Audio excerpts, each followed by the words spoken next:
स्वागत है आपका एक बार फिर से मेरे YouTube चैनल दी इंग्लिश डायरी पर। और मैं हूं आपका दोस्त विजय। और आज की इस वीडियो में हम बात करेंगे मोस्ट इम्पॉर्टेंट टॉप 30 MCQs के बारे में। ये पार्ट 2 है। इससे पहले कल भी मैंने आपको जो है 30 इंपॉर्टेंट क्वेश्चंस बताए थे। आप लोग के अच्छे रिस्पॉन्स आए। आप प्रिपेयर करके ज़रूर जाएँ, हो सकता है एग्ज़ाम में आपको ये क्वेश्चन मिले। देखिए 100% गारंटी तो किसी भी चीज़ की नहीं होती, क्योंकि मैं आयोग में नहीं बैठा हूँ, लेकिन फिर भी मेरी कोशिश ये है कि जितने इंपॉर्टेंट क्वेश्चंस बनते हैं उनको आपके सामने रखूँ। एक छोटी सी आपकी प्रैक्टिस भी हो जाएगी। आज की वीडियो में मैं जब भी क्वेश्चन को पढ़ूंगा तो थोड़ा सा पॉज लूँगा। उस पॉज में आप अपना आंसर फाइंड आउट करके कहीं लिख सकते हैं और बाद में एनालिसिस कर सकते हैं कि 30 में से आपने कितने मार्क्स जो है गेट किए। तो चलते हैं आज की वीडियो की तरफ। चैनल में अगर नए हैं तो चैनल को सब्सक्राइब करना बिल्कुल ना भूलें। और अगर आपको लगता है कि वीडियो यूज़फुल हुई हो तो लाइक और कमेंट करना बिल्कुल भी ना भूलें। तो आज का सबसे पहला क्वेश्चन है, Kamala Das poetry can be best described as. तो इसको बेस्ट डिस्क्राइब कहा जा सकता है कैसे? यहाँ पर कमला की स्पेलिंग मिस्टेक हुई है तो प्लीज़ इग्नोर करें, लेकिन कमला ही समझें इसे। Social, religious, political, confessional. तो यहाँ पर कैसे डिस्क्राइब किया जाता है कमला दास की पोइट्री को? अगर आपको इसका आंसर आता है तो आप कुछ सेकंड के अंदर इसके आंसर को सोच सकते हैं। उसके बाद मैं इसका आंसर आपको बताऊंगा। हो सकता है कि आपने इसका जवाब दे दिया हो। तो इसका जो राइट आंसर है वो है ऑप्शन डी, कन्फेशनल। यानी कमला दास की जो पोइट्री है उसको हम कन्फेशनल जो है मानते हैं, क्योंकि तो ओपनली वो सारी चीज़ों के बारे में बोलती है अपनी पोइट्री में, इसलिए कन्फेशनल जो है उनको डिस्क्राइब किया जाता है। सेकंड क्वेश्चन है आज का, who is of a Jewish origin. Jewish origin से कौन है इनमें से? कमला दास, नजीम एजिकल, आर के नारायण, नन ऑफ दीज। अगर आपको आंसर आता है तो आप सोच सकते हैं, उसके बाद मैं जवाब बताऊंगा। ज्यूइश ओरिजिन से कौन बिलोंग करता है इनमें से?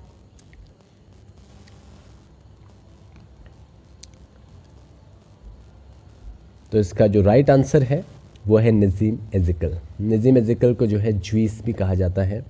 ठीक है, तो याद रखिएगा, इंपॉर्टेंट क्वेश्चन ये बन सकता है।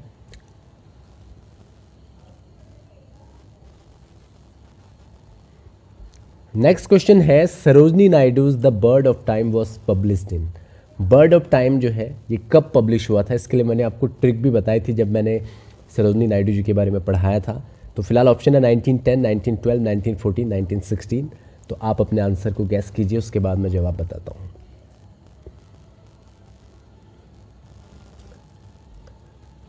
तो इसका राइट आंसर है 1912। तो मैंने बताया था कि बर्ड जो है वो बॉस से आता है और 12 भी बॉस से आता है, तो 1912 इसका राइट आंसर होगा। ऐसे आप ट्रिक बना सकते हैं, बर्ड 12 करके याद रख सकते हैं। ठीक है, 12 बर्ड ऐसे करके याद रख सकते हैं। तो 1912 इसका राइट आंसर है। आप इसको अच्छे से प्रिपेयर करके जाइएगा। नेक्स्ट क्वेश्चन है, एटिपेट कृष्णस्वामी रामानुजन इन विच ईयर रिसीव्ड साहित्य अकेडमी अवार्ड। ए के रामानुजन को किस साल साहित्य अकेडमी अवार्ड मिला था? तो साहित्य अकेडमी के अकॉर्डिंग कल शायद मैंने क्वेश्चन आपको ऑलरेडी एक बार बता दिया है। तो यहाँ पर ऑप्शंस हैं 1995, 1998, 1999 या फिर 2000। तो आप आंसर अगर आपको आता है तो आप गैस कीजिए, उसके बाद मैं इसका आंसर बताता हूँ।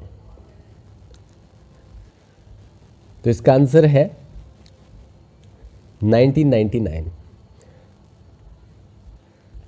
रामानुजन में लास्ट में 9 आता है और यहाँ भी लास्ट में 3 9 आते हैं। आपको इस तरह से इसको याद रखना है। ठीक है, इनको जो साहित्य अकेडमी अवार्ड मिला था वो 1999 में मिला था, यानी 1999 में मिला था। आज का फिफ्थ क्वेश्चन है, the bell jar by Sylvia Plath is. तो जो बेल जार इनका वर्क है वो क्या है? ऑटोबायोग्राफिकल वर्क है, सेमी ऑटोबायोग्राफिकल वर्क है, हिस्टोरिकल वर्क है, या फिर नन ऑफ दिस। तो आंसर आप फाइंड आउट कीजिए, उसके बाद मैं आपको आंसर बताता हूँ। तो सिल्विया प्लैथ का जो द बेल जार है ये एक सेमी ऑटोबायोग्राफिकल वर्क है इनका। याद रखिएगा, सेमी ऑटोबायोग्राफिकल वर्क।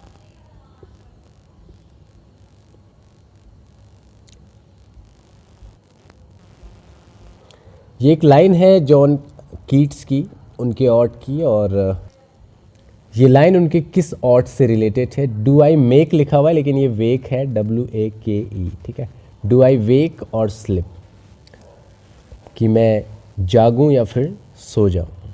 तो यहाँ पर ऑप्शन है ode to Grecian urn, ode to Psyche, ode to nightingale, या फिर नन ऑफ दीज। तो एक बार आप इसका आंसर सोच सकते हैं, उसके बाद मैं आपको बताऊंगा। मेक की जगह वेक आएगा यहाँ पे।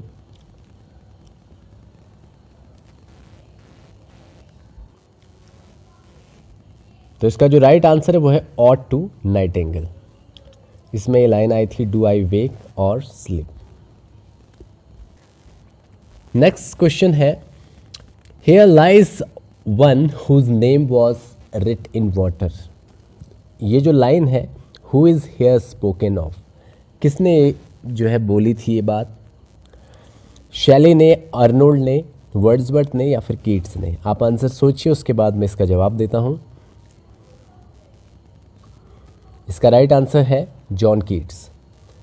ये उनके जो टॉम है उस पर लिखी हुई लाइन है, here lies one whose name was writ in water.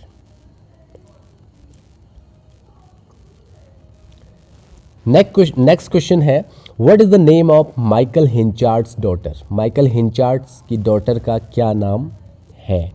Suzanne, Mary N, Agnes, या फिर Elizabeth Jane? Mayor of Casterbridge से रिलेटेड क्वेश्चन है, आप इसका आंसर सोच सकते हैं। मे बी आपने आंसर सोच लिया होगा। तो इसका राइट आंसर है एलिजाबेथ जेन, ठीक है। इसमें इनकी जो डॉटर का नाम होता है वो होता है एलिजाबेथ जेन।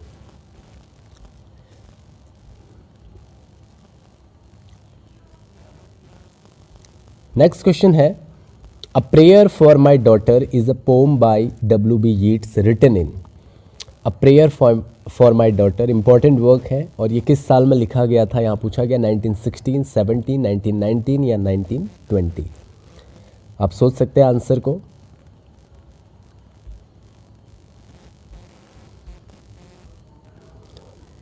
तो 1919 जो है इसका आंसर है।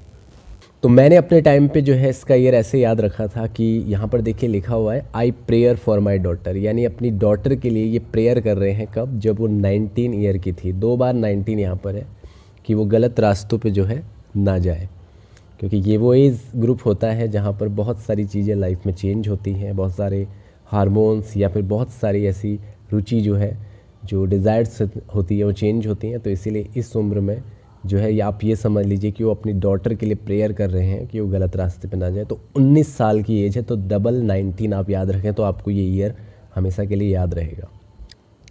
नेक्स्ट क्वेश्चन है, what is the name of R.K. Narayan autobiography. R.K. Narayan की ऑटोबायोग्राफी का क्या नाम है? My days, my story, my life, my journey. अगर आपको इसका आंसर पता है तो आप सोच सकते हैं।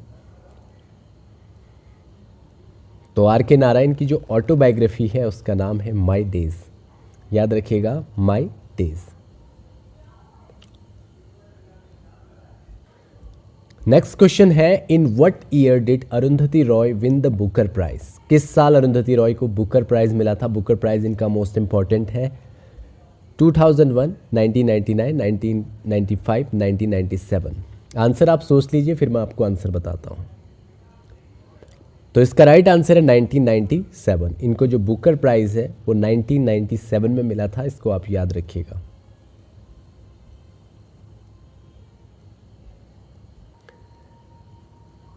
इंपॉर्टेंट क्वेश्चन है, the Nobel prize for literature was given to Yeats in. यानी W.B. यीट्स को जो है नोबेल प्राइज फॉर लिटरेचर कब दिया गया? 1926, 1924, 1925, 1923। आप आंसर को सोच सकते हैं। तो इसका आंसर है 1923। तो देखिए, कई बार आप इस डेट को भी भूल सकते हैं कि W.B. यीट्स, आप सभी जानते होंगे इनका पूरा नाम है W.B. यीट्स, यानी विलियम बटलर यीट्स। तो यहाँ पर जो W है विलियम वाला, अगर आप इस W को, नॉर्मली W ऐसे लिखते हैं, अगर आप इस W को ऐसे लिख दोगे तो क्या हो जाएगा? 3। तो इससे आपको एक आइडिया आएगा कि 3 तो है भाई, इनके नोबेल प्राइज़ में 3 तो है। तो अगर ऑप्शन में आपको 1923 दिखेगा तो आपको याद आ जाएगा कि इसका जो नोबेल प्राइज़ ईयर है वो 1923 है, क्योंकि जो W है उसको आप 3 जैसी शेप देख सकते हैं, तो 3 से आप आइडिया लगा सकते हैं 1923 का। ठीक है, थोड़ा अजीब सा लग सकता है, लेकिन किसी ना किसी को ये बात समझ में आ सकती है एग्ज़ाम की ड्यूरेशन में अगर ये क्वेश्चन पूछा गया तो।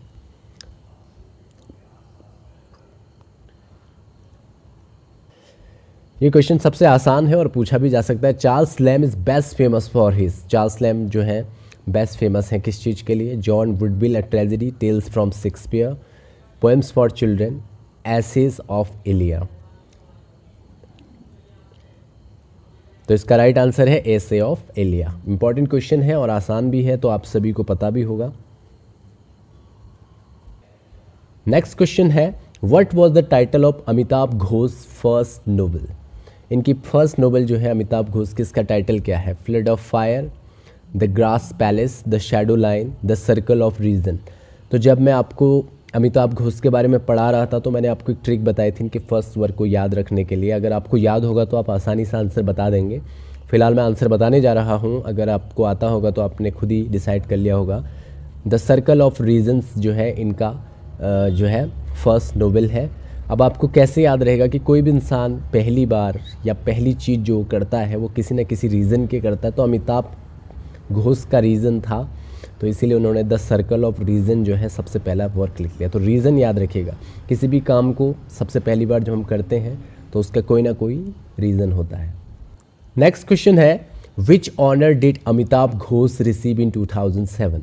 पद्म भूषण, पद्म विभूषण, पद्मश्री, भारत रत्न। 2007 में अमिताभ घोष को कौन सा ऑनर मिला था? अगर आपको याद है तो बताइए। तो अमिताभ घोष को 2007 में पद्मश्री मिला था, और मैंने आपको बोला कि श्री में 100 जैसी ध्वनि आ रही है। श्री 100 से स्टार्ट हो रहा है हिंदी का श्री, और यहाँ भी 7 है, 7।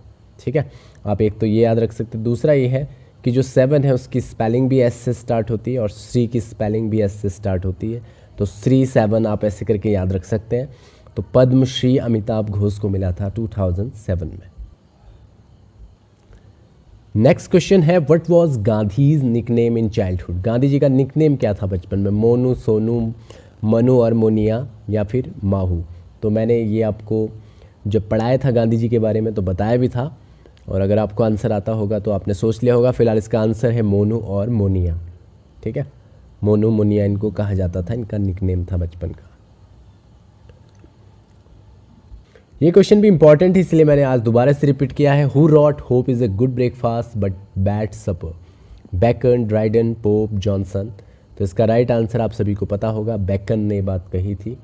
बैकन ने बोला था hope is good breakfast but bad supper. रात्रि भोजन को सपर कहते हैं। नेक्स्ट क्वेश्चन है, the lady of Shalott published in 1833, 1845, 1899, 1544। Lady of Shalott जो है किस ईयर में लिखा गया, पब्लिश हुआ? तो मे बी आपने आंसर चूज कर लिया होगा। 1833 जो है इसका राइट आंसर है, लेडी ऑफ स्लॉट, याद रखिएगा इसको। नेक्स्ट क्वेश्चन है, who wrote the poem sailing to Byzantium? Sailing to Byzantium जो है फिलिप लार्किन ने लिखा है, एस टी कॉलरिज ने, रूपर्ट ब्रूक ने लिखा है, या फिर W.B. यीट्स ने लिखा है? तो ये आपके पास 4 ऑप्शंस हैं, आपको आंसर आता होगा तो आपने देख लिया होगा। Sailing to Byzantium important work है W.B. यीट्स का, याद रखिएगा। W.B. यीट का फुल नेम भी आपको याद रहना चाहिए, William Butler Yeats. Next question है, the guide first appeared in?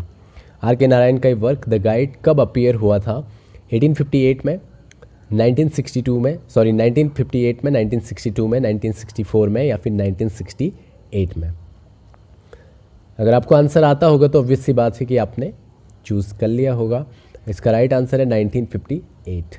The guide first appeared इन 1958।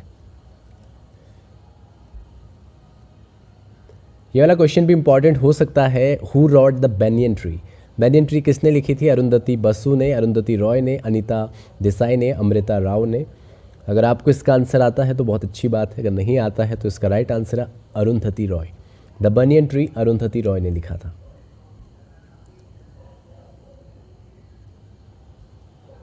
ये कमेंट है, पूछा जा सकता है अ critic said about Keats he is with Shakespeare, who is this critic.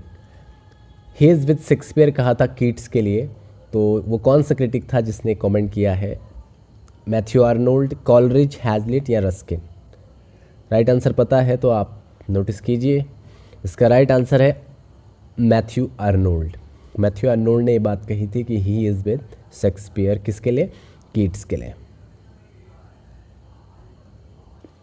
ये क्वेश्चन भी इंपॉर्टेंट है। Which poem of Keats is modelled on Milton's paradise lost in style and structure? Style और स्ट्रक्चर में पैराडाइज लॉस्ट की तरह Milton का वो एक वर्क है जो कि कीट्स के एक वर्क से मिलता है, तो वो कौन सा वर्क है?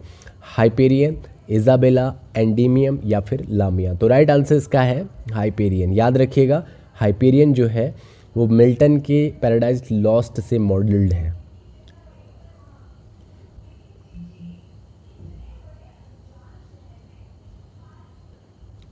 नेक्स्ट क्वेश्चन है what is Tennyson's Maud? Tennyson का मॉड क्या है? Narrative poem, monodrama, mythological tale, a prose romance? तो अगर आपको आंसर आता है तो अच्छी बात है, वरना इसका आंसर है मोनोड्रामा। मॉड और मोनोड्रामा दोनों एम से शुरू होते हैं, तो आप इसको याद रख सकते हैं, मॉड मोनोड्रामा। ठीक है।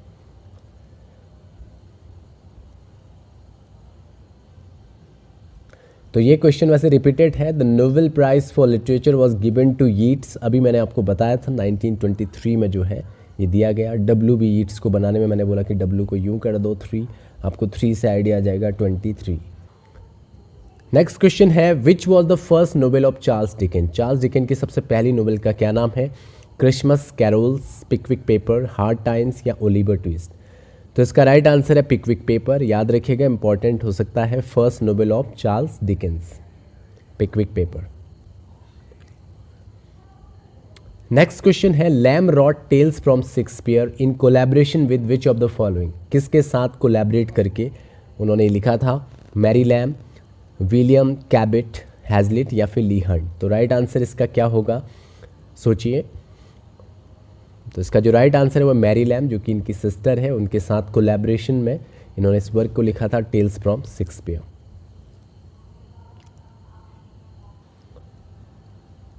नेक्स्ट क्वेश्चन है Keats la belle dame sense मेरिसी इज़ा। ये क्या था? लिरिक था, बैलेट था, सोनेट था या सॉन्ग था? तो वैसे अगर आपको आंसर आता है तो अच्छी बात है, लेकिन अगर नहीं आता तो बैलेट इसका राइट आंसर है। और मैंने आपको जब ये पढ़ाया था कीट्स के बारे में तो मैंने आपको बोला था बैले बैलेट करके याद रखना, बैले बैलेट। ला बेले डैम सेंस मेरिसी जो है ये एक बैलेट है।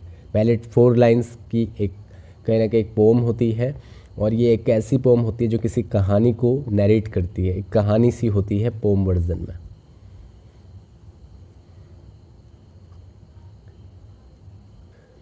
नेक्स्ट क्वेश्चन है how many poems of Wordsworth are included in the lyrical ballad? Wordsworth की कितनी पोम जो है इंक्लूड थी लिरिकल बैलेट पे? 4, 19, 17, 12? अगर आपको आंसर पता है तो अच्छी बात है, अगर नहीं है तो 19 जो है इसका राइट आंसर है। तो 19 पोम जो है इसका राइट आंसर है। आज का लास्ट क्वेश्चन है द टर्म नेगेटिव कैपेबिलिटी। ये फेवरेट क्वेश्चन है यूके SSC का। वॉज गिवन बाय, ये टर्म जो है नेगेटिव कैपेबिलिटी किसके द्वारा दी गई? Samuel Taylor Coleridge, Eliot, John Keats या फिर वर्ड्सवर्थ? इसका राइट आंसर है जॉन कीट्स। जॉन कीट्स ने नेगेटिव कैपेबिलिटी जो है ये टर्म दी थी। तो आज की वीडियो में इतना ही। आपकी अच्छी प्रैक्टिस हो गई होगी और बहुत जल्द आपके लिए इंपॉर्टेंट एक वीडियो आने वाली है। आप लगातार बने रहें और साथ ही साथ देखते रहें, और अपने जो स्टडी आवर्स हैं उन्हें बढ़ाएं, खूब पढ़ें, रिलैक्स करें, कभी कभी सॉन्ग्स वगैरह सुन लें या थोड़ा मेडिटेशन करें। ठीक है, रिलैक्स रखें अपने माइंड को। बहुत ज़्यादा ऐसा मत सोचें कि मैं भूल रहा हूँ, बस पढ़ते जाएं। अब भले आप भूल रहे हो या याद आ रहा हो, कुछ भी हो, लेकिन आपको पढ़ते जाना है। आज की वीडियो में इतना ही। Thank you so much for watching this video.